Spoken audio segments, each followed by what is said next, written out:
Welcome, everyone. I'm Dr. Renard Harris, host of South Carolina Public Radio's Teachable Moments, and your moderator for the South Carolina ETV's Community Forum on Education Tour. This evening, we're at Southside Middle School in Effingham, South Carolina. I want to begin by saying thank you to Dr. Richard O'Malley for opening the doors of Florence schools for this important conversation. And I want to welcome our virtual audience and social media correspondent, Jada Samuel, Miss South Carolina 2023. This is more than just a meeting. It's an opportunity to come together as educators, parents, students, and community leaders to talk about how we can build stronger educational systems for the future. Together, we'll discuss challenges, but we'll also celebrate our wins and explore solutions to the issues we care about most. The first half of our event will focus on key topics presented by our distinguished panel. And during the second half, we'll open the floor for your questions and insights. So please write your questions on the provided index cards and pass it to one of our question collectors. For our live stream audience, drop your questions in the comments. It's time to introduce the panel. Joining us, we have Dr. Richard O'Malley, Superintendent of Florence 1 Schools. Ms. Sherry East, President, South Carolina Education Association. Jenna Fox, South Carolina High School, Senior Class Vice President, South Florence High. Mrs. Victoria Williams Cooper, Principal of Darlington Middle School. And Connerly Macy, 8th grade, Junior Beta Club, Arts Academy for Band, Southside Middle School. We also have several distinguished guests joining us up front. These guests will be invited to contribute to the conversation as appropriate. Are we ready to jump in? Ready. We're ready. Let's do it. Let's start with cell phone policies and student behavior. On September 10th, the South Carolina Department of Education released a memo announcing a new policy to be implemented in districts. As reflected in the 2024-2025 budget, the policy is presented as an anti-bullying school safety regulation. This policy requires local districts to fully implement their adopted policies by January 1st, 2025. The model policy was informed by survey responses from more than 9,700 educators, administrators, and support staff. Let's start with the student perspective. I mean, you all are the most important here. Jenna, may we start with you?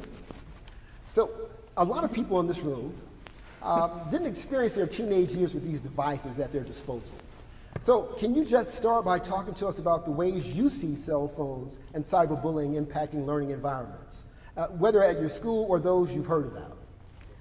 Speaking for myself, I know growing up, everything was at a click of a button on a little device that I know we all have, located pretty closely to us.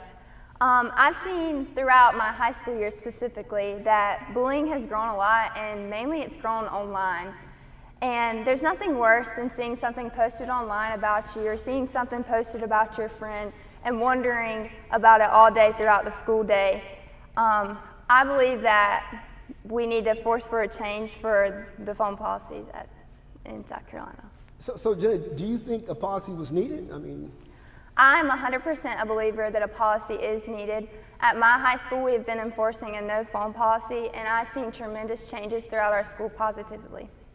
Speaking for myself, I know my grades have improved a lot, not having to worry about the distractions on my phone.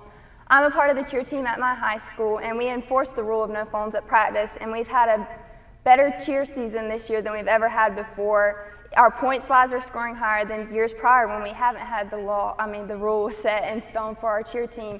And I believe that this is an effective rule that would help a lot of high school students, as well as elementary and middle school students.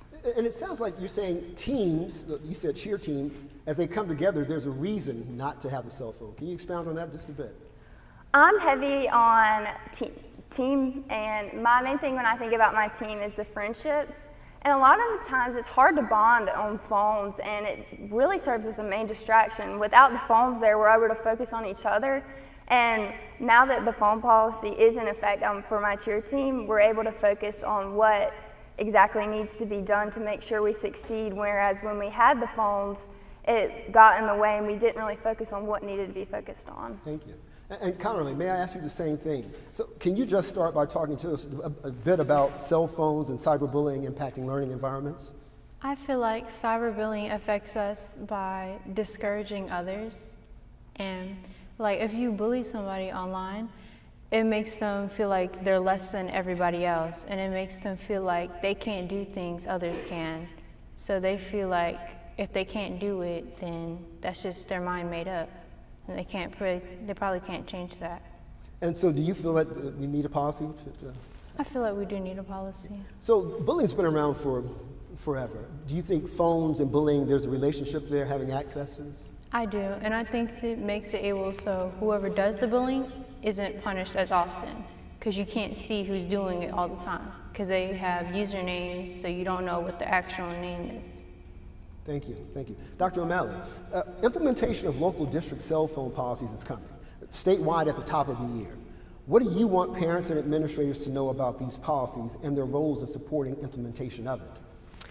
So I think, I think, as you heard from our students today, we have a policy in place regarding cell phones, and I think it's being applied.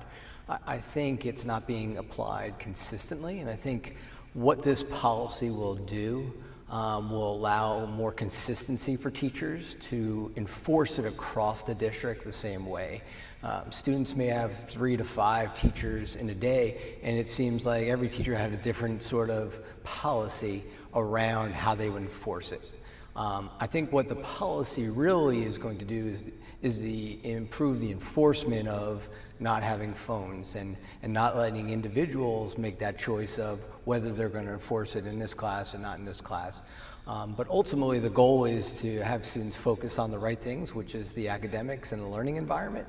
So I think, as our students have said, that it will improve. It's part of their life. I don't have my phone on me right now, and I feel like I need to be on it somehow, or somebody's texting me, and I'm sure that's how they feel. That's something that they grew up with. But overall, I think for our district, we've actually paused a little for that. We didn't jump right in. Our board will actually implement the first reading of the policy in November, and then approving the second reading in December for implementation in January. But I think our board was more thoughtful in the process because we met with teachers, over 60 teachers, and had forums, my board, and talked about what's the problem, what's not the problem. We met with administrators, talked to students.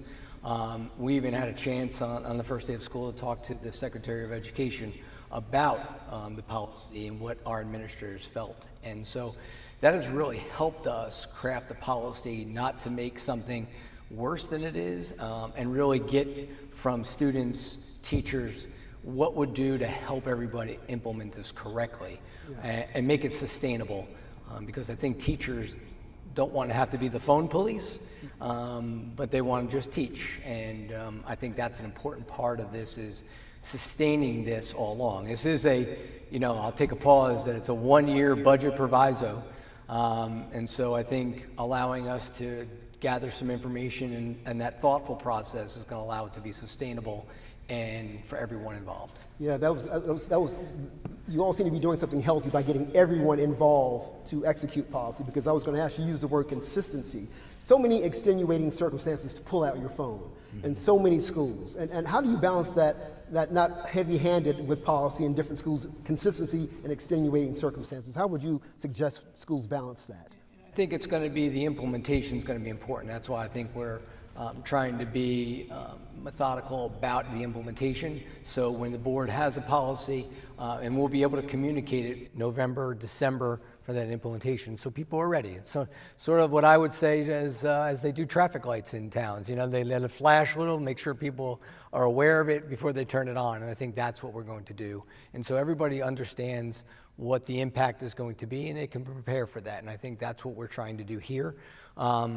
Like we talked about early on, in the list of things that we have to deal with, or teachers have to deal with, the cell phones for us, I'll just speak for Florence, and I appreciate you starting out here in Florence County, because I think we're doing some great things here, and we get to showcase 2 of our great students. And I think the cell phone policy might not be on the top of things that we're worried about. Yes, we could all say it's impacted learning and some, but we talked about this. I think texting and driving is probably more of an impact of cell phones than it is in the classroom. And there's lots of data on that. So I think you heard from our students that it's, we hear from our teachers that elementary, it's not a big issue at all.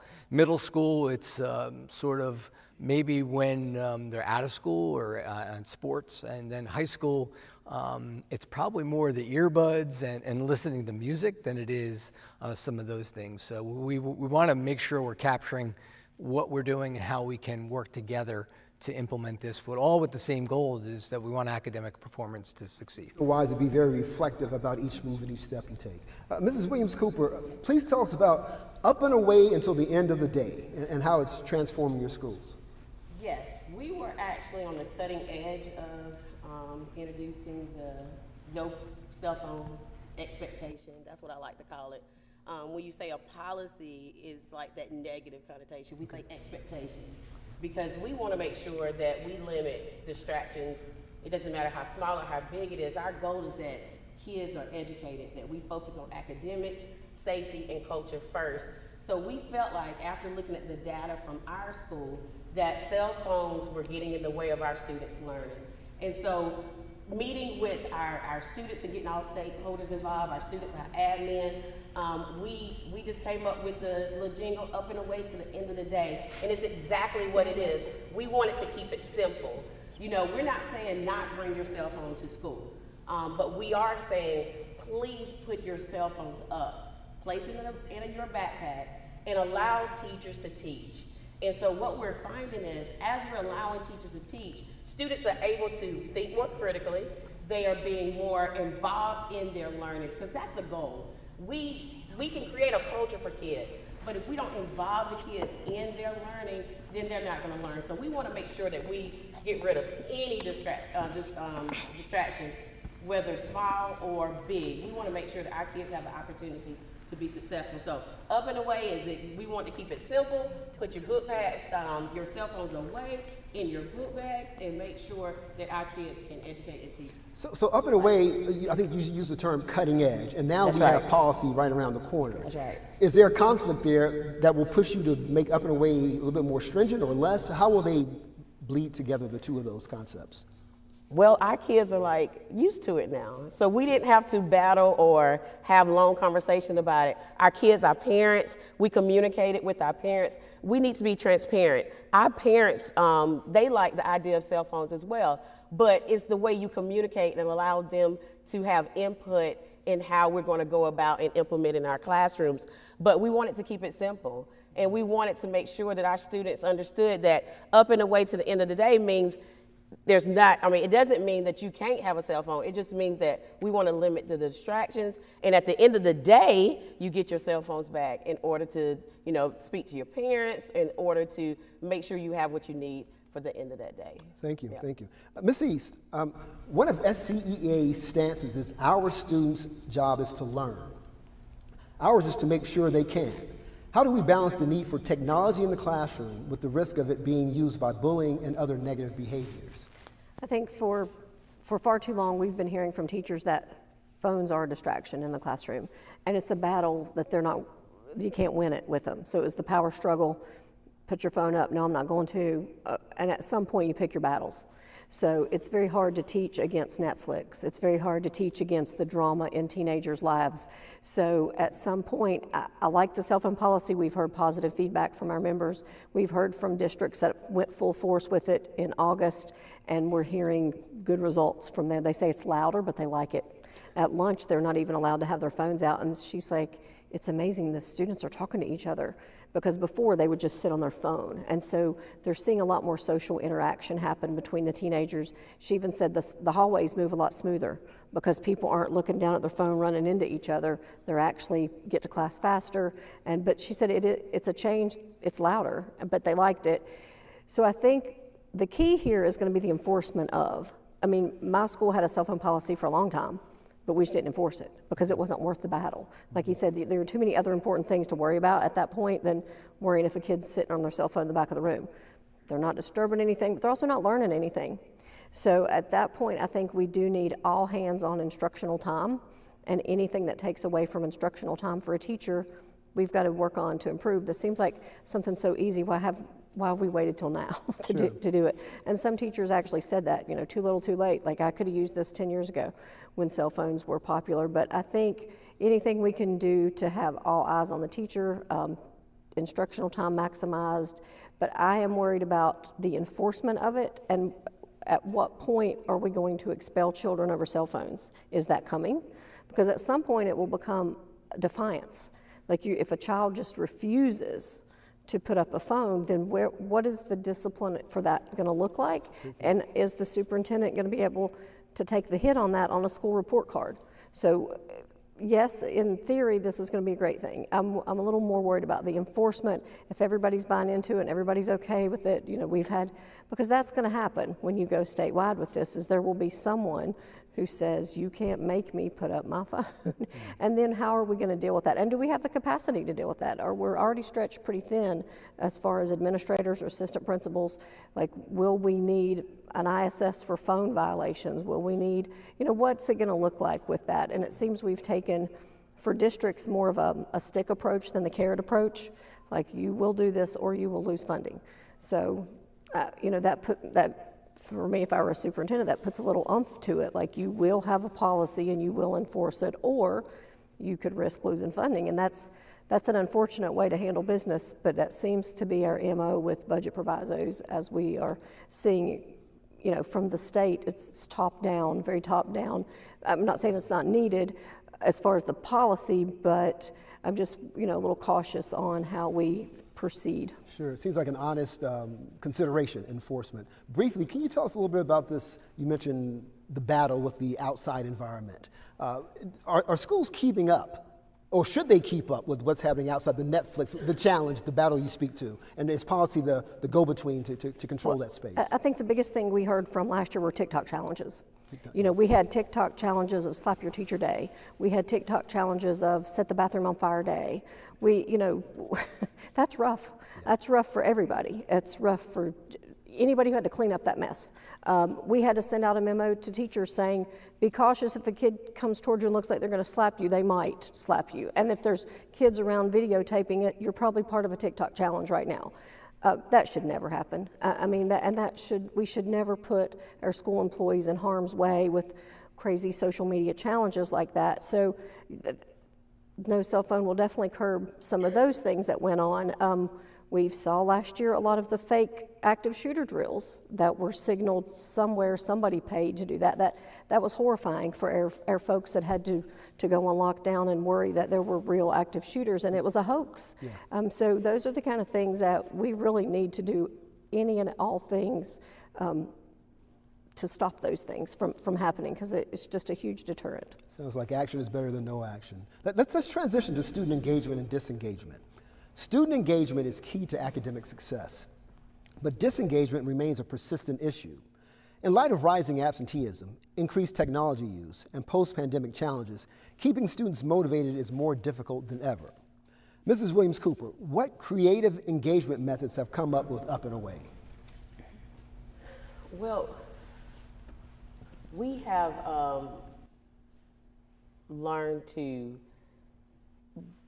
bring about what she was talking about, like the TikToks and being engaged on the phone and the cell phone engagement and all of that. We have to create that environment at our school where culture's first. So you have to you have to have dances, and you have to have dances in school. You have to have dances outside of school. You have to bring parents in, family night, parent night, because you have to create that culture of learning and that culture of having fun, because you do not want students to create that culture for them, like on the cell phones, the TikToks, and everything else that you talked about. So we were intentional about allowing opportunities or providing opportunities for our kids to be social in school. And what she was saying about the cafeteria's louder, kids are communicating and talking more, because we're seeing the same thing, and that is a good thing to see, because kids are now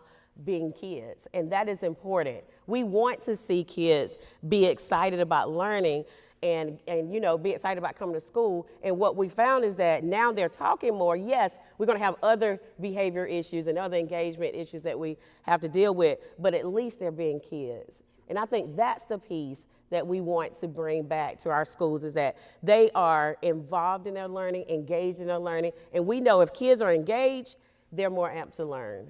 And so that is the piece that we brought, just making sure that up and away is another piece that is going to help our kids get to where they need to be. I want to go to Ms. East next, but it looks like Dr. O'Malley wanted to share something on culture or schools, or please.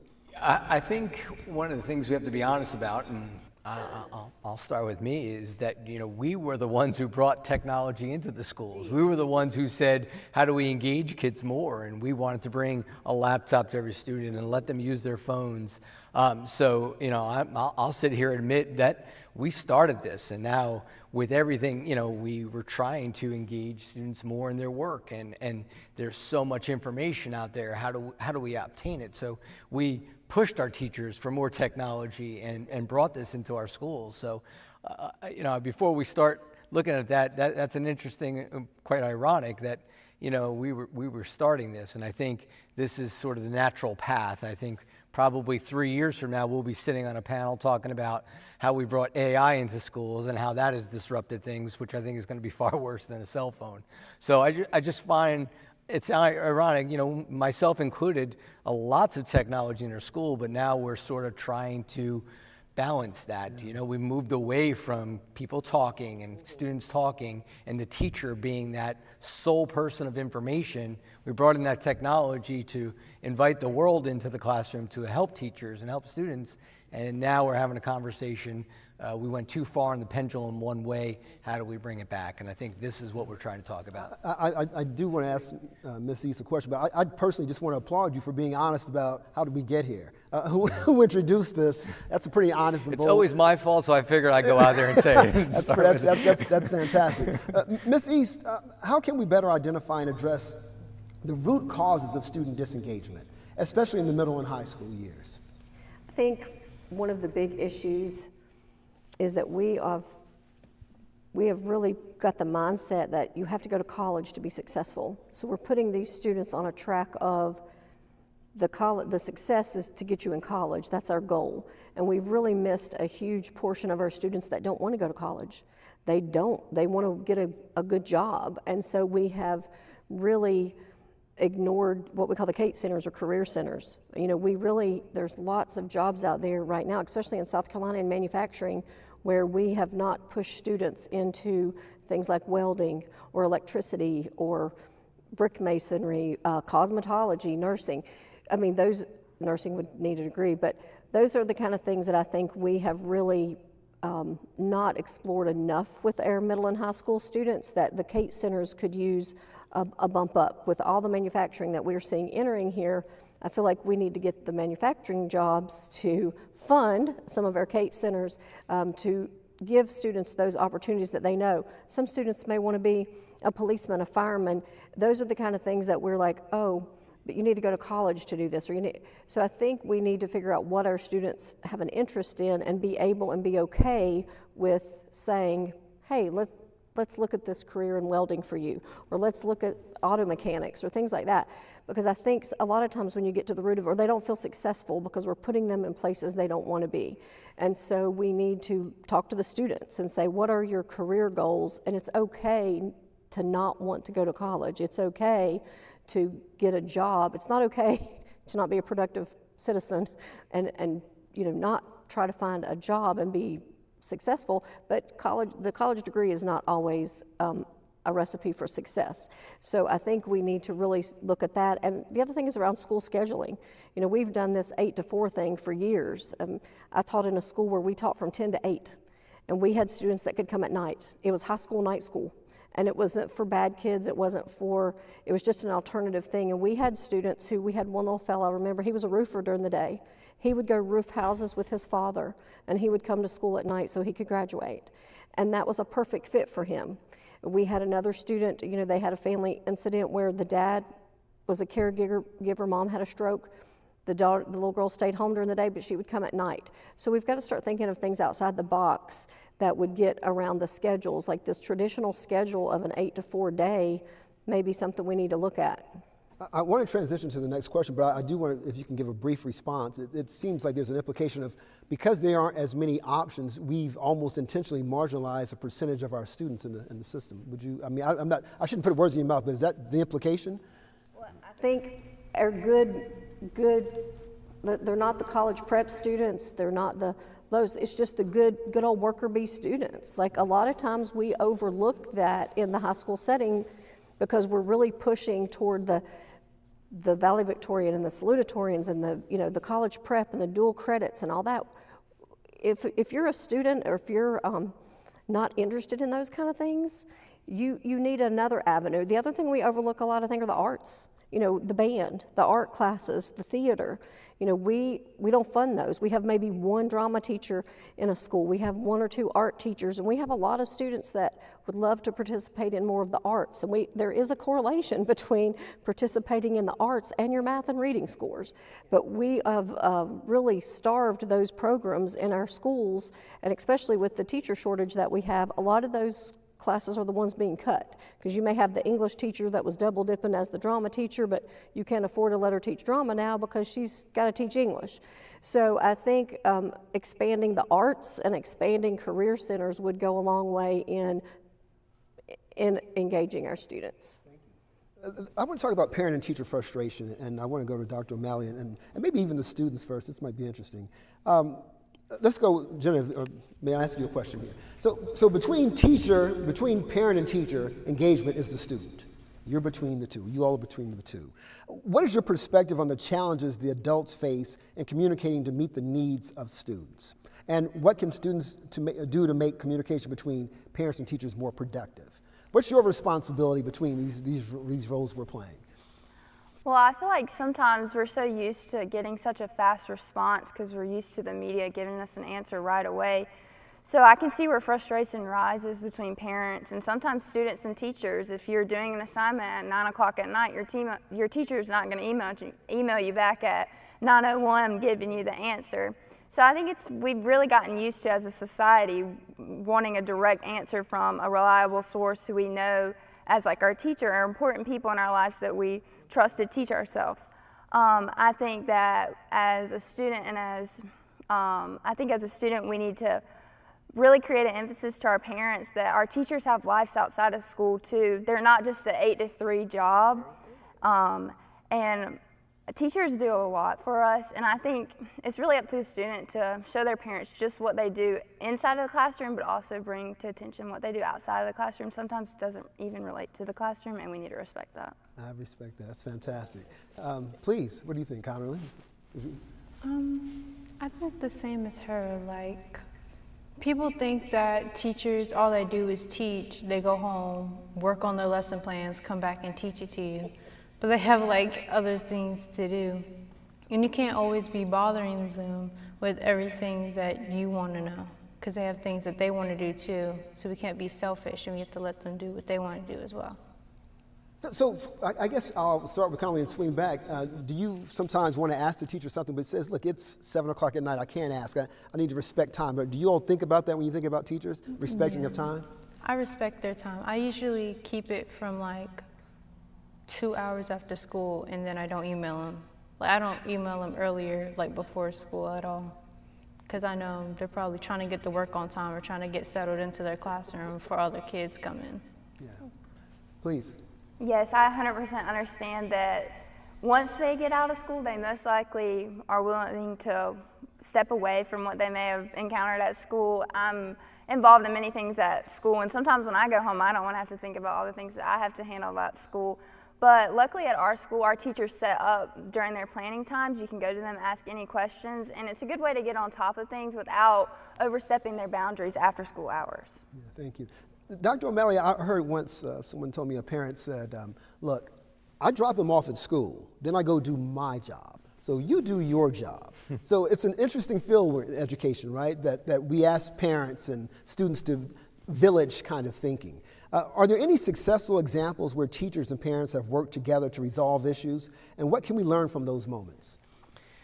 I think as we're talking this evening, we don't talk as much about what's important. We'll shoot an email, and that always has some emotion to it. I think people are so busy today, parents, teachers, that we lose that authentic talking of what parent conferences used to be about.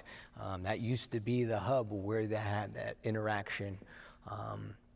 As Jenna said, I just think there is a role for the student to play in supporting their teacher, because they engage with them far more than their parents do. And I think it's not going to be the teacher's fault all the time. And so I think that engagement from the student to talk about their teachers, and as you heard today, they do have other things, and they do have some students, 200 students to deal with. And I think that comes into perspective of individualizing 200 students is a hard thing to do.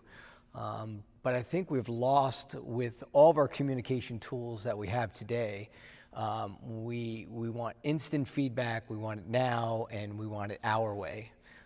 So I think there needs to be almost like what we're doing with the cell phone policy, a retooling of how we communicate and what each person, how they play a role in the educational process. And I think that's the most important part of this. Dr. O'Malley, this is more opinion, of course, but if we did do that, what would you want parents, teachers, and students to talk about? Would it just be the content, the discipline? What would you want them to talk about if it went back to what you're talking about?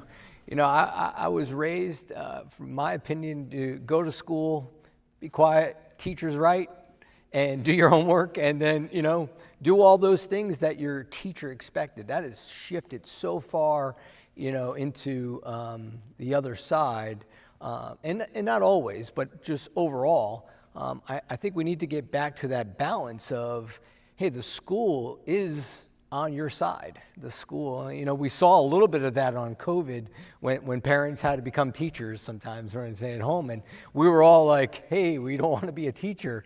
But you see how quickly that goes away, very quickly. And I think we just kind of need to calibrate and lift as you hear from our students, lift our teachers up to say they are doing the best they can, they're working as hard as they can, and that communication has to be a little bit more authentic around their student and how we as a school can make them successful. I think we're all in it for the same reason.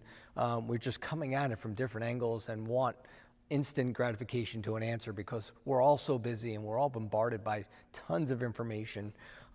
We email and all kinds of ways of getting our information. I just think we need to get back to some authentic conversation. And I really like the conversation around the students playing a role in helping communicate with parents as well. Fantastic. Sounds like some human interaction, that connection. Ms. East, what are some of the biggest communication challenges that parents and teachers are facing today? And how can we open more effective lines of communication between them? Well, I think we are in a reactive mode sometimes when we hear from parents. It's because they've seen something on social media or they've heard something, and before we get the facts of everything, we jump to conclusions. And so it's like, how dare the school do whatever, when that really never happened. And so then if we could get a little more proactive in having that relationship before it's an emergency. So, you're not bothering. I love what the students said about we try not to bother our teacher at night. I don't think your teachers would feel that way. Yeah. I think your teachers would say, send me the email whenever you have the question, but don't expect me to answer you at 9 o'clock at night. Mm-hmm. But I definitely think that the teachers would want to hear from their students if they're having trouble, or from a parent. I think Dr. O'Malley mentioned it's the response time. But don't expect your teacher to answer you back at 9:15 at night. Give them at least a day. Give them till you see them in class tomorrow. Because I think this all kind of birthed during COVID, because we were logging on to remote learning. Everybody was learning, and we were all learning that. So students were doing lessons at 10 o'clock at night, and then they needed help. And the teachers were doing the same thing. Like, they were grading stuff. I mean, we weren't in a normal situation. So I think this automatic communication back and forth, it started then, but then we didn't scale it back to, okay, we're back at school now. But I think the lines of communication need to be from the get-go. Like, we as teachers, sometimes I would sit through parent night with one parent would show up, and I'm begging parents to show, but maybe then Were they all working? Were they not? Like, why? Why is it that we're only communicating when there's a problem? And as a teacher too, I shouldn't only communicate with the parent when, hey, I can't get, Johnny to quit talking, or I can't, his grades, or he's failed a test. If I had, less students, if I had then I could call and make those proactive calls. Hey, I'm your son's teacher, and I would like to get to know you. When is a good time for you to come by and brag on your child? It shouldn't always be that we're calling when there's trouble, and it shouldn't always be that way for parents to come to the school. A parent shouldn't fear coming to school to see what's going on, but a lot of times the only interaction we have with parents are in a negative way, and we've got to get away from doing it. Like she mentioned, we have dances, we have socials, we have family night. We need to engage more socially with our families and our communities to where it is a partnership, a true partnership of we're developing ideas to make our young people better, to make our community better. It can't be this reactive, I'm reacting to a rumor, I'm reacting to something, a bad event that's happened in the community. And I think we are so far removed from that right now. There's not a lot of places that are doing good social community level activities. Before we transition, I'd like to ask Mrs. Williams-Cooper, you spoke of a powerful word, culture, the dancing, the social engagement. Are parents a part of that culture, or is it just between you, the school, the teacher, or are parents a part of that ecosystem of culture that you all have? Well, we want parents to be a part of that culture. Be. And I think, just mentioned, piggyback on what they said, we welcome parents. We want your feedback, whether it's negative or positive. We cannot grow without feedback. So we welcome that. But like you were saying, we want them to come in, but we don't want them coming in when it's always something that we need to react to. We want them to come in and say, hey, this is working, can we try this? It's forming that partnership, all stakeholders involved, because it's gonna take all of us to, get our kids to where they need to be. And so it's that culture. That's creating that culture for our students. I want to ask Dr. O'Malley this question, then the same question to the students. This idea that all of you are speaking of, culture, social engagement, human engagement, with all the testing, there's so many hours in a day, all the testing, all the demands, all the policies, the must-dos, can both of those things happen at the same time? A healthy culture, more human interaction, more engagement, and all the demands for testing and assessment as well. Can they happen at the same time healthily? Well, I just think we always add and continue to add things no matter what it is. And I think that's probably, if you look at social media, the intent of social media was to get more people to talk. I mean, to talk to people all around and how to make connections. So again, we've entered this realm of how did we get here? We got here by we thinking technology would be the answer of how we can interact, but it's actually in some cases gone away from what we all feel. The more people we talk to, I can tell you just when we talk about parents, how many times they send an email, anytime a parent says they want to have a conference, that conference usually ends 10 times better than if it was an email solution. And so I again say it's about that getting back to just people talking and understanding both positions and moving away. We even talked about, the political dialogue that we have in the country. If we just all would respect another person's opinions and what we're trying to do, and that we're all in this for the right reasons for the students, I think we'll get to a much better place than we are now. But there is a lot, and there's a lot within schools. There's, and even parents face a lot more today than, say, when I was raising my kids. And I think most parents work 2 jobs, if not, more. And they're trying to balance all that with the balance of making sure their kids get a good education and are involved. So everyone has a lot more, and I think it's going to be hard without removing things, and I think that's why we're talking about the cell phone things. Something has to give, and so we're trying to say, what is that thing? And just to get back to that, what I do like about the cell phone policy is that it's statewide, so we're all in it together to try to solve it, and so it's not Darlington doing one thing and then Florence doing another. We may have variations of it, but we're all in this to solve the same problem, more engagement, which we feel will help students and teachers as well. Students, we'll ask the same question. There's so many hours in a day: culture, social engagement, human interaction, testing, assessment. Is there enough room for both to live healthily? I really like what Dr. O'Malley said when he stated that we'd be going through a change as the state. It made me think of like we're one. So as a student, you live a student life at school, and then your 8 hours after school, you could be doing completely different things. A teacher lives a different life after school. Parents live a different life than just a parent. They go and work. I think it's important that we come together as one for that, because we're all just trying to make it through for the end goal, which is to graduate their kids and graduate the students. I think that in itself should motivate us to push harder into getting along, into being more involved in the student's life, because truthfully, you only have 18 years in a public school system. So I really think it's important to create an emphasis on involvement in a student's life.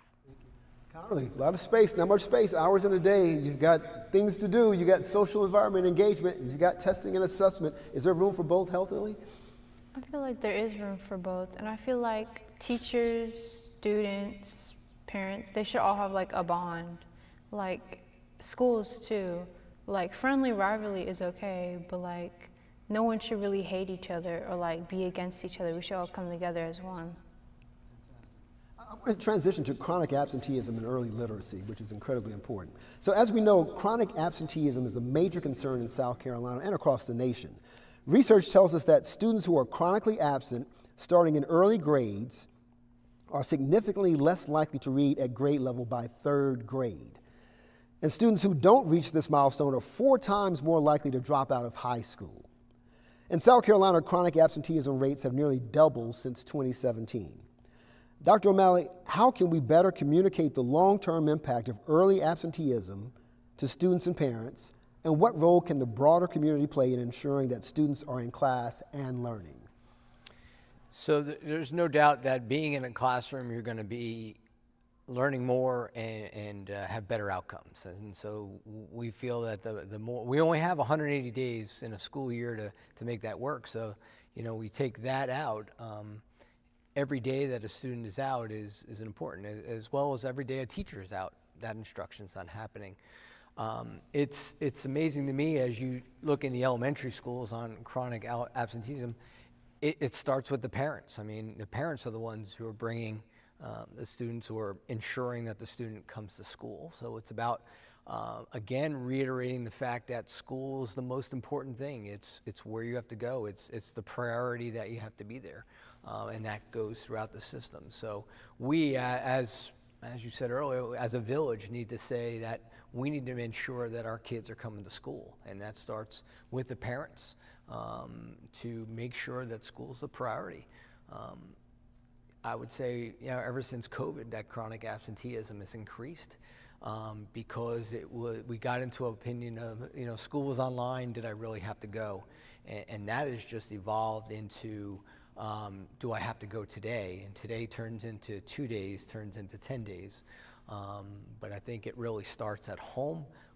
We're willing to partner with parents and guardians to ensure what those obstacles are that are stopping them from coming to school. And I think that's what we do. But, you know, in some cases, if we don't know, we can't help. And that's sort of the yin and yang of we don't know and we can't help. So we've got to reach out more as well. I mean, we bear some responsibility as a school district to get into our community and know and help with those obstacles that are preventing students from going to school, whether it's transportation. Listen, we're a district of 75% poverty. A majority of our kids come to school to have their meals.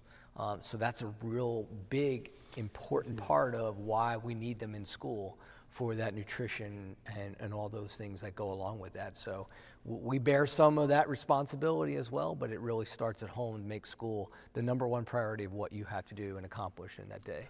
I would like to ask Ms. East the same question. Full circle, you've mentioned cell phones, concerned about the reprimand and how we might respond if students are pulling out cell phones. And now we're talking about absenteeism. I'm sure they're all related in that family. So to you, the same question, how can we better communicate the long-term impact of early absenteeism to students and parents? Well, fact, I can't teach you if you're not there. But I think it's very different for an elementary student who's truant to a high school student that's truant. An elementary student is dependent on an adult to get them to school.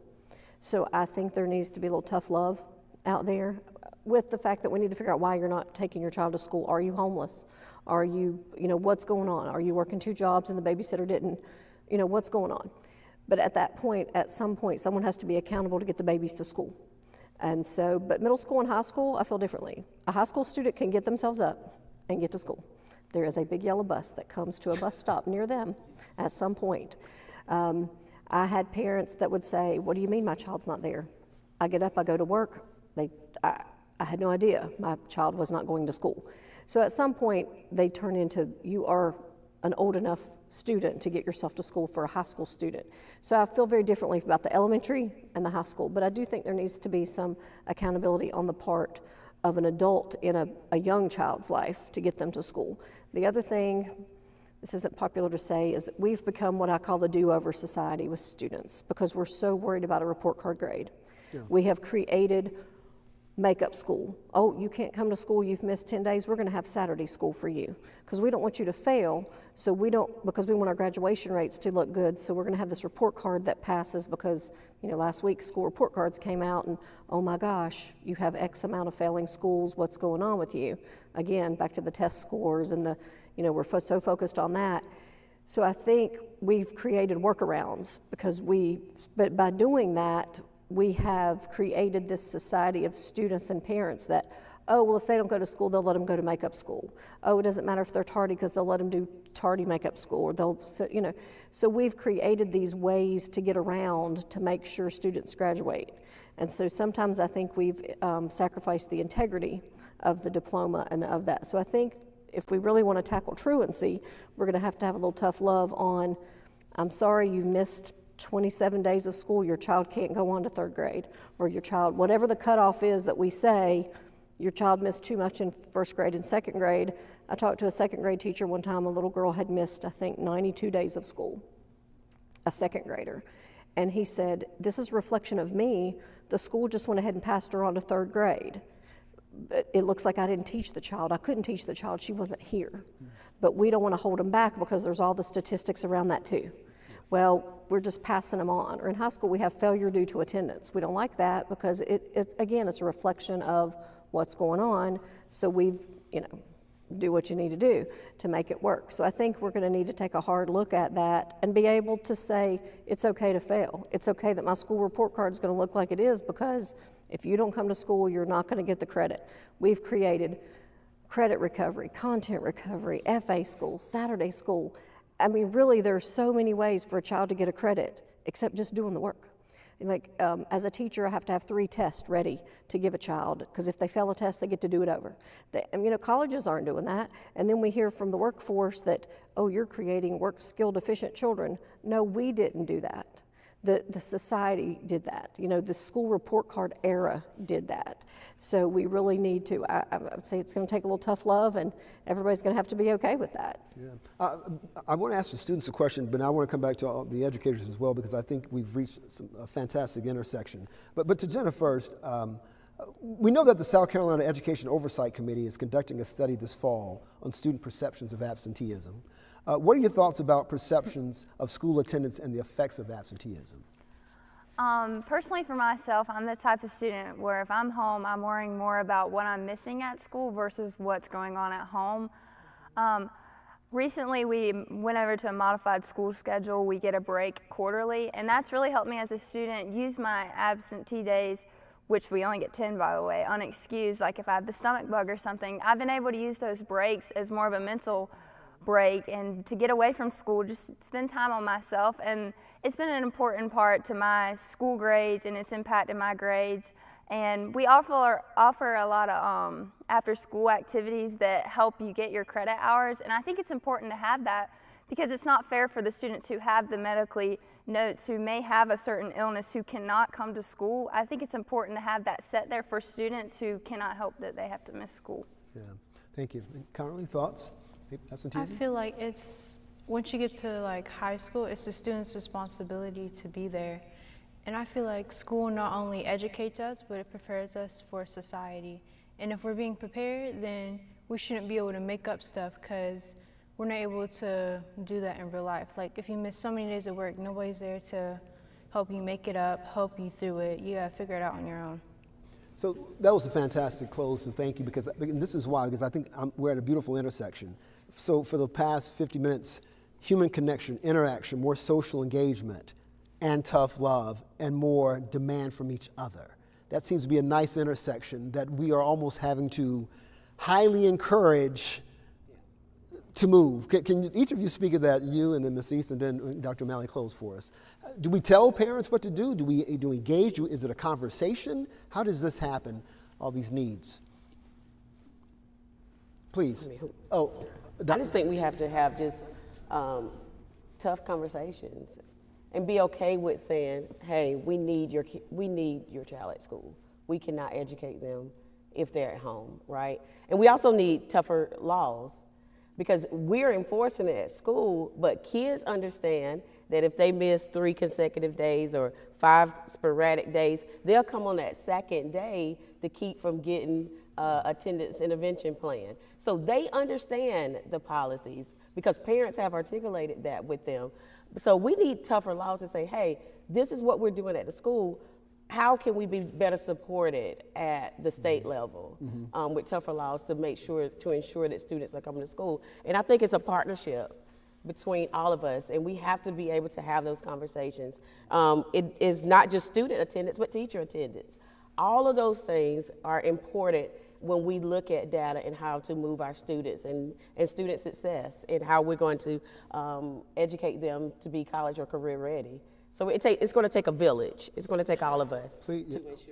Thank you. And Ms. East and Dr. O'Malley, close it for us, please. Thoughts? That intersection between social engagement, culture, healthy, and a demand for something to happen positively. Yeah, I think it's a team effort. I mean, it has to be all hands on deck when it comes to our children.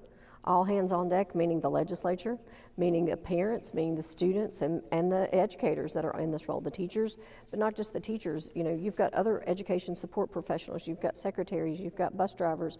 Everybody needs to be part of that school environment. You know, a student may connect more with the bus driver or the custodian than they do the teacher. And so everybody needs to play a role in talking to whoever about what's going on in a child's life. We've seen more social workers. So the social worker can go visit a family to say, why is your child not here? Like, what is going on? Now, and then you have to make a decision. Is there really something socially going on in that family, or is this just a absentee family that needs a little more, you know, a little more law enforcement into that? Like, if you have a family who just refuses to send their child to school, our hands are kind of tied on that. I mean, we can call social services, we can say, I don't think anybody's going to remove anybody's children for not sending your kids to school. You know, you can call, but then that gets real tricky too. And so you don't want to put a child in a worse environment, but at some point you have to support, but also, you know, again, I'm going to say the tough love, but I think we can all do a little bit better on communication with all people, with the students. A lot of times we overlook the students, you know, especially in the high school and middle school. They have some things to say. Like, let's ask the students, like, how could we better work on an attendance policy? What's a fair, you know, why are your friends not coming to school? Like, what's going on? So I think sometimes we overlook the student voice, and we don't need to do that. And Dr. Melly, in a few words, can you close that out for us in terms of that intersection in a few words?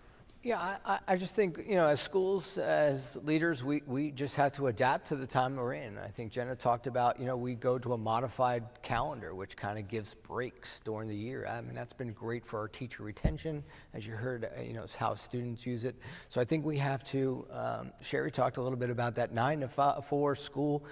We've got to change that a little around the world we live in today. We've got to provide as many opportunities as we can for our students and give them that interaction. So we, as much as I said we were the problem to start all this, we're also the people who have to have solutions that are much different because of the world we live in. And just to close it out, the one thing that really makes kids come to school is, I've always said it, if they know that one adult cares about them in that school, they're going to come. Fantastic. And it just takes one adult. And so when we talk about a village, it's about them knowing that at least one person cares about them in the school. That has a huge impact on coming to school, their academic grades and things like that. I think our students probably could share that one person right away. I think we all, when we ask that question, your favorite teacher, it's really that person cared about you. And that's ultimately where all this comes together us coming up with innovative things that engage people and students, and then just sort of doing what we've always wanted to do is just love on kids and make it successful for them. That's fantastic. Now we'll open the floor for your questions and insights. This is your chance to share your experiences and offer solutions. Let's keep the conversation forward-thinking and collaborative as we explore ways to work together to create better outcomes for all our students. Let's check in with our social media correspondent, Jada Samuel. Hi. So we do have some audience questions. The first one is, if students will be expected to put their phones away during the day, what can/will schools do to make sure that parent concerns about their kids' safety are addressed? Would like to, please, Dr. O'Malley, we'll work with whatever. I'll go. Listen, I had a whole pre-K to 12 without a phone, and my parents found a way to find out where I was. It's about calling the school. I think we're in a world today that we all want to be the first person to post on social media what information I have, and I think that's more the intent. I think if you need to know, and I think the underlying thing of that is we live in a much different world today of school security and shootings, and I think that's probably the underlying portion of that is, you know, parents want to know that their kids are safe if something goes wrong, and they want to have that instant access. That's completely understandable, but you know, we as a district are looking to make sure that while they're in the classroom, while they should be learning, the phone should be away. There are times during the day at lunch and that will allow for that, so there are times for that, but the good old-fashioned of calling the school and saying, you know, I need to pick them up, or are they safe, are our thing. The problem is it becomes this mob sort of thing. One person posts and it just goes crazy of what's going on, and should I, and as a parent you sit there and go, am I being a good parent by ensuring that my child's safe? So there's a lot to that. It's not a simple thing, but it's really, this policy is about during the classroom time that they have the ability to focus on the teacher and the lesson at the hand, and then there will be times afterwards, you know, especially one of the things that came up is, what about, you know, after school while we're at practice and cheerleading practice or a club, we'll allow that as well. It's really during that school time, and while there should be focused on the classroom. But I understand the underlying portion of that. As a parent myself, I think that's what we're used to, having interaction. We talked about this earlier, that what the kids tell us is that their parents are the ones that are texting them during the day more than anything, more than they're doing anything else. So, and probably rightfully so, about, you know, making sure that they're safe, because we live in a world today where schools are under constant attack. Do we have an extension from anyone, our distinguished guests, that would like to add to that? Anyone want to add to that specific question?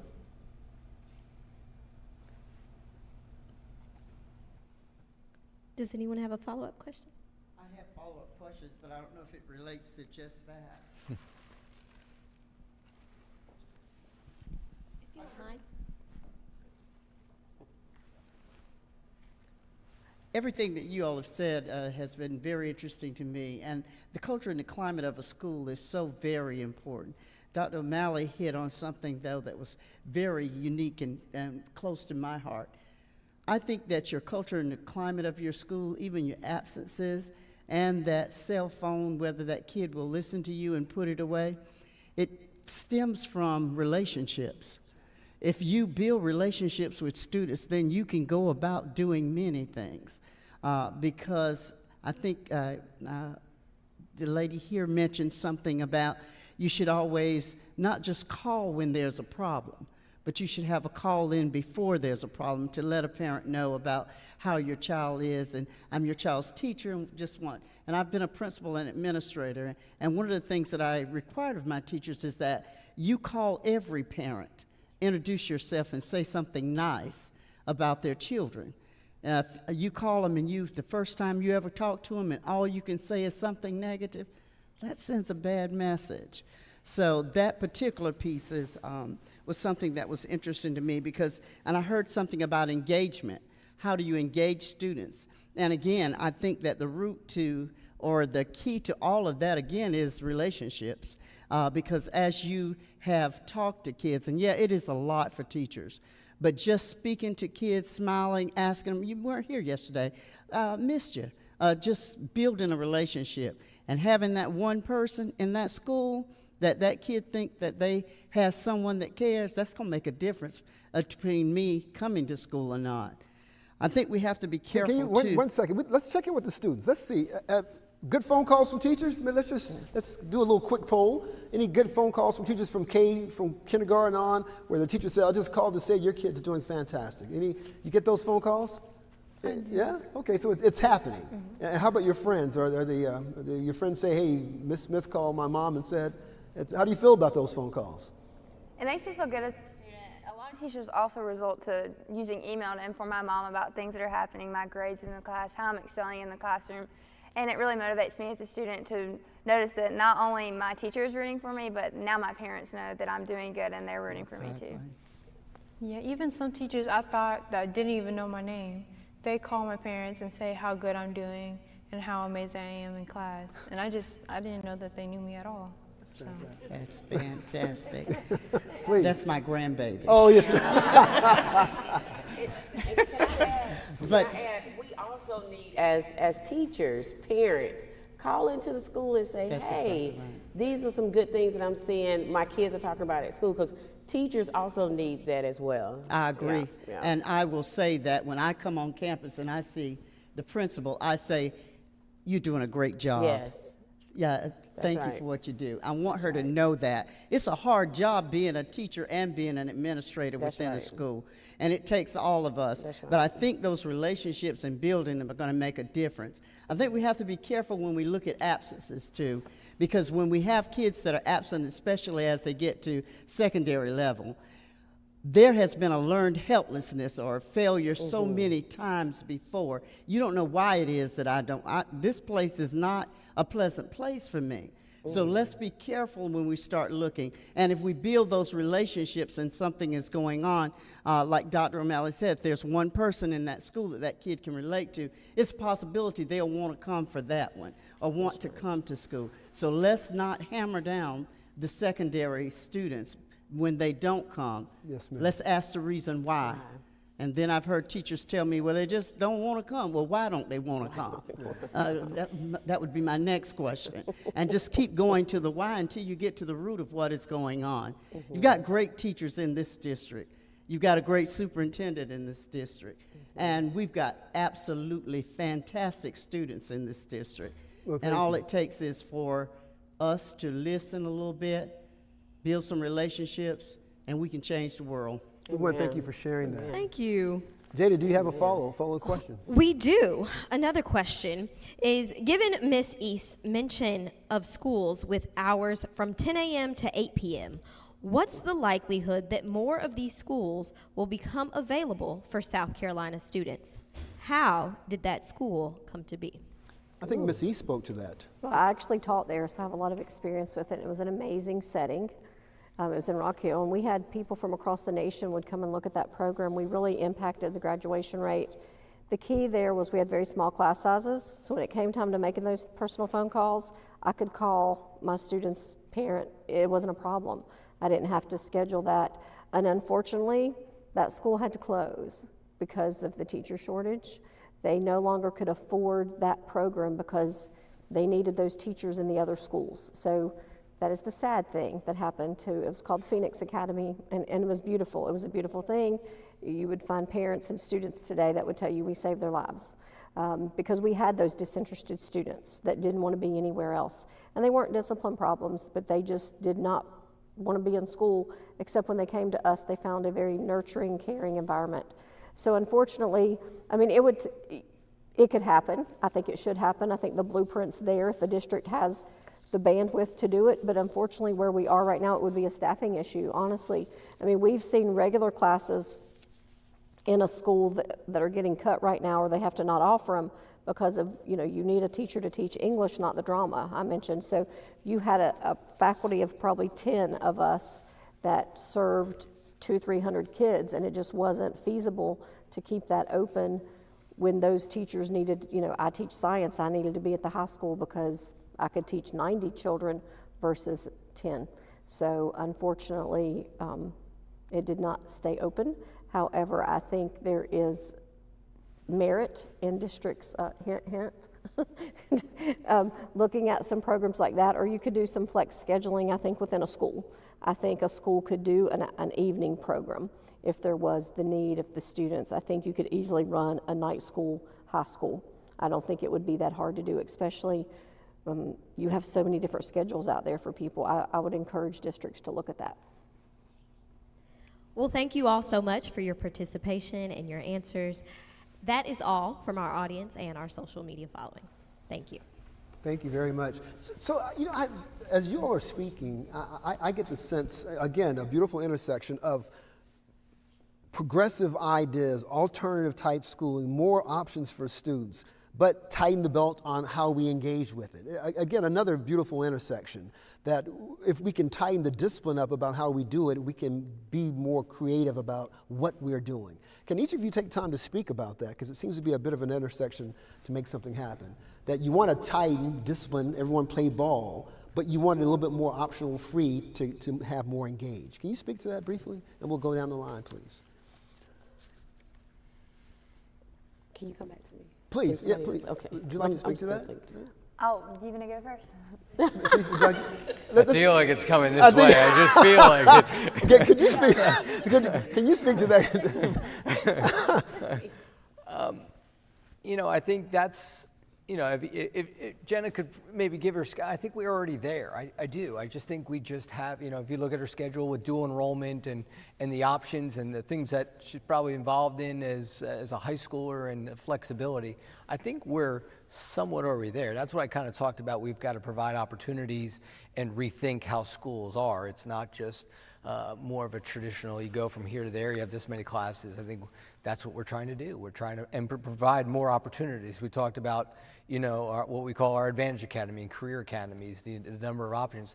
We provide options, and we've got to make the classrooms sort of not the classrooms anymore. We do that in a lot of places. We're one of the few school districts that allow our kids to get a pilot license, and their classroom is an airplane in a hangar out at Florence Airport. We've got to change the dynamic. Yes, we still have to have the traditional of the math classes and things like that, but I think we're trying to change that to adapt to students who have an ever-changing world. And that's why I mentioned AI earlier. I mean, we're talking about cell phones. I mean, if you have any idea what kids are doing with their homework, you talk about maybe emailing their teacher, what is available to them with technology that is easily at their hands, how they can help, that's their world. They kind of solve their problems on their own or with technology, or they're going to phone a friend first probably before they're going to email the teacher. That's really what it's about. So it's about trying to make them successful in a world that is ever changing for them. We as adults sit here, our world was pretty much static of what we wanted to do, and that's sort of how the pendulum came, that college used to be the only track and you had to go to college. But today, I don't know about you, but plumbers and electricians are going to make a lot of money when this generation comes along. If you haven't had a plumber or an electrician at your house lately, you'd be sticker shock of where they are. So we've got to give kids and meet them where they are. And they're also not going to have one job all their life. They're not going to work at an organization and then leave. I mean, I think the 35-year veteran teacher is not going to be there either. They're going to work for 5 years and then try to find something else because the world is ever changing. That's how they're growing up. So we've got to change, and that's why I said earlier that that intersection has to be. And parents, they don't know, and that's part of the communication. They don't know what we're trying to do. We're trying to move it. They're trying to manage their lives. So everyone's going in so many different ways. Why we hear this all the time. We just need to hit the pause button. Everybody take a breath and kind of come together and say, yes, we're all in this for the same reason. How do we all get there? And I don't think we're going to get there by talking less. I think we get there by talking more. And think outside of the box. Please. Just to, our school, we had some student discipline issues and behavior issues, right? And our goal is to continue learning. So one thing that we thought about, okay, we have these behavior issues and we want to continue to teach kids. How can we keep kids in school? So we created I Will Academy, where we provide them with wraparound services, building those relationships, bringing in the social workers, bringing in the guidance counselors, making sure it's individualized and personalized so that they can get what they need in order to be successful. Because a lot of times we try to do one size fit all. We really have to have those conversations with students, and the why, as you spoke about. Why are you not engaged in learning? Why is learning not fun? Because we can't say teachers become more engaging. What does that look like? Because they do have engaging lessons, but the kids are not engaged. So we have to ask those questions. Why are you not engaged? And if you're not engaged, what can I create outside of the box to meet your needs? And not just the masses' needs, but it could be just individualized needs for that student. And that student go and tell another student, and then becomes a culture of learning that you're creating. So really focusing on that why and building those relationships and stepping outside of the box of not having that traditional day as you spoke of is important. Thank you. Anyone else like to speak to that? Please. Personally, I feel like I love how schools are changing, because I know when I first came into middle school, I was tired of all the days of repetition, go to this class, go to that class, go home, come back. It was just a lot. So like I like how classes are changing. Like at South Florence, they have Advantage Academy, and you're not just stuck in a classroom sitting there doing work days on end, on repeat. Like there's something else to do. And like after school activities, that's what I really got into to like make school fun for me. So another intersection that it sounds if policy has outraced innovation. Because I'm wondering if someone had come up with something innovative to do with the cell phone, if there would need to be a policy. So what are your thoughts about policy outrunning innovation or innovation outrunning policy? What are your thoughts in general about that idea? I think what has happened with the cell phone policy, or I call it the distracted learner, the distracted classroom. All these great innovative ideas can't happen if there's distractions in the classroom and people aren't allowed for the teacher to teach. And then I think what happens sometimes is these disruptive children or disruptive devices, they really keep one person from teaching, but sometimes when it's disruptive behavior, you've disrupted the other 27 students in my class from learning. So I think we really need to take a look at the disruptive behaviors or the disruptive environment, because if you have, I don't care how great of a newfangled program outside of the box it is, if there are student behaviors that are preventing the students from getting to access those, it's not going to work. So I don't think the cell phone policy is ahead of, I think it was needed. I think it will help get to some of the places that we want to be, because now teachers are not going to spend their day worried about a cell phone. A student's not going to spend his day, just watching videos or reels or whatever they do on their cell phone. So I feel like they have to go together. Like all of these great ideas, but I think we have also gotten to the point with teachers, they feel very scripted. Like they have to cover X amount of material in X amount of time, all because we're trying to, again, teach to that test, make sure our test scores are where they need to be. There's a lot of pressure, especially on third grade teachers, to make sure that, the reading levels where they need to be, or, summer reading camps and all that. So I think if you're in a tested area as a teacher, you feel like you're under the gun, you don't have much leeway to do anything extra. So if you're a biology teacher, as I was biology, you had to stick to those standards because you didn't know what was going to be on that test. You knew you had to cover this. So if a child would bring in, again, a baby squirrel or something, we can only look at it for a minute, we got to get back to this, what's on the standard. So I think teachers' hands have been tied in a lot of ways on curriculum with what we have to get covered, and you're so worried about the test scores where, I've been teaching over 30 years. In the beginning, somebody threw me some keys and books and said, go forth and teach science. And I was like, wow, okay. Right. But guess what? I went to school to do that, so I did it. But now it's like, okay, Miss East, here's your standards, here's your daily pacing guide, here's the test. Whereas now within a school, all the teachers give the same test. All the teachers have the same homework policy. All the teachers have the same everything, because we want to be fair and equal in that, where I've lost some of my identity as a teacher because I have to follow such rigid guidelines to make sure, guess what? We're going to pass the test. Right. So I do feel like there's a happy medium. Throwing a young person some keys and some books probably need a little more guidance. But being so prescriptive on every day you will cover this, and if someone from the district comes in and you're not on this, well, Ms. East, why are you not on the lesson as your peers? Well, because we had an accident or we wanted to look at something, you know. So I feel like there needs to be some happy medium in what we're, you know, give a little more freedom for the teachers to teach what they went to school to do. We're professionals, we need to be treated as professionals and be trusted to do that. Thank you. Let's switch to our social media correspondent, Jada, please. Absolutely. This conversation has been so full and full of so many different perspectives. And I want to invite Representative Terry Alexander to join the conversation and give some feedback and comments on the panel discussion that we've had tonight. Thank you very much. First of all, let me say this is a great conversation that we are having here. I serve on the First Steps Board. I serve in the House Representative on the Education Committee. I also serve on the Education Oversight Committee, so a lot of these discussions, a lot that's coming before us, I've heard them in some form or fashion.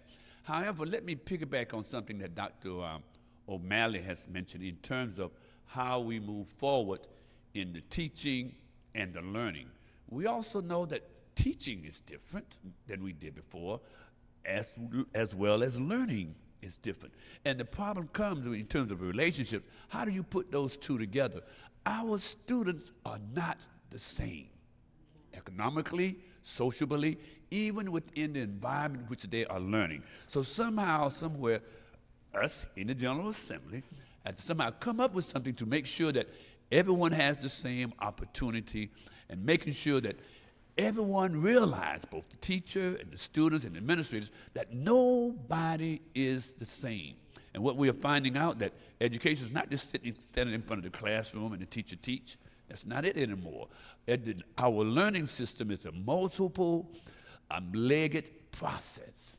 And what works in this school within a certain district and works in another school in a certain district, not necessarily the same. So I think that we must become more conscious of who we are teaching and who's doing the teaching and how those two come together.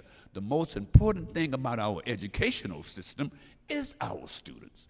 And if we are not teaching them, if they are not getting the best that they can get, then our system is failing them. The General Assembly is failing them, Education Oversight is failing them, First Step is failing them, the whole educational system is failing them. So somehow we have to come up with this relationship, making sure that the time is different, students are different, and how can we pull that together from school to school to school to school. Our children bring their best parents to school, and they're different. And we have to come to the realization of that from an administrator's perspective, as well as from a teaching perspective, and from a General Assembly perspective. Kids bring their best parent, and that's all they can do. How we make all that come together, that is something we have to discuss from school to school. And in some instances, from classroom to classroom. Thank you very much. Thank you very much. So, fortunately, we have a floor full of experts, and the gentleman who's well experienced and has seen and heard most parts and pieces of everything we said, he's experienced before. So as we close, give him something new. What hasn't he heard about education and relationships with family and students and teachers? And in a short time, we don't have much time, can each of you give him something new that we haven't heard that might change how we engage with education? Please. I'm gonna come back. Please. Because you start with me. Please, Jenna, anything new you want to share? As a student, I would say that school is what you make it, what you give into it, is what you perceive school as. Sometimes you just have to find the reason in something. Find one reason why you love going to school, and that'll motivate you throughout your school year and push you harder as a student. Like Dr. O'Malley said, find the one teacher who makes you want to go to school every day.